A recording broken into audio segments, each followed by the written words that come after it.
முதலமைச்சர் ஸ்டாலினும் எடப்பாடி பழனிசாமியும் மறைமுக கூட்டணி அமைத்துள்ளதாக அமமுக பொதுச் செயலாளர் டிடிவி தினகரன் குற்றம் சாட்டியுள்ளார். எப்படி பழனிசாமி பலே கில்லாடியோ அதை தாண்டிய ஹிட்லர் கில்லாடி நமது ஸ்டாலின் என்பதை தயவு செய்து நீங்கள் புரிந்து கொள்ள வேண்டும். இன்னைக்கு பழனிசாமியோ ஸ்டாலினோ மறைமுகமாக கூட்டணி வைத்திருக்கிறார்கள் என்பதுதான் தமிழ்நாடு முழுவதும் பேசிக்கொண்டிருக்கிறார்கள். உண்மையா இல்லையா? பழனிசாமி ஆட்சியில் இருந்தப்ப கூட்டுறவு சங்க தேர்தல்களில் 60-40ங்கிற கூட்டணி திமுக வச்சார். ஸ்டாலின் என்ன சொன்னார்? இந்த அமைச்சர்கள்லாம் ஊழல் செஞ்சிருக்காங்க, தமிழ்நாடு ஊழல் பெருக்கெடுத்து ஓடுது, நாங்கள் ஆட்சி பொறுப்புக்கு வந்த உடனே தனி நீதிமன்றம் அமைத்து இந்த முன்னாள் அமைச்சர்களை எல்லாம் உள்ள தள்ளுவேன்னாரு. யாரை தள்ளிட்டாரு?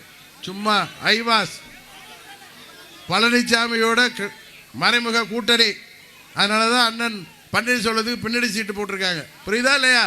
எந்த நோக்கத்திற்காக பழனிசாமியை அரசியல் விட்டு விரட்ட வேண்டும் என்று அம்மா மக்கள் முன்னேற்ற கழகத்தை துவக்கினார்களோ, நாங்களும் அனைத்து இந்திய அண்ணா திராவிட முன்னேற்ற கழக தொண்டர்களை பறித்த புரட்சி தலைவர் அந்த உரிமையை பறித்த பழனிசாமி அவர்களை அரசியல் விட்டே எந்த காலத்திலும் ஆனால் விரட்ட வேண்டும் என்று தான் நாங்களும் இந்த இயக்கத்தை தொடர்ந்து தமிழகத்தில் இருக்கின்ற 38 மாவட்டங்களுக்கும் சென்று கூட்டங்கள் நடத்தி இருக்கின்றோம். அத்தனை கூட்டங்களும் பழனிசாமிக்கு கடுமையான எதிர்ப்பு. தொண்டர்கள் மட்டுமல்ல, பொதுமக்களும் கடுமையான எதிர்ப்பு. செய்திகளை உடனுக்குடன் தெரிந்து கொள்ள உடனே சப்ஸ்கிரைப் பண்ணுங்க.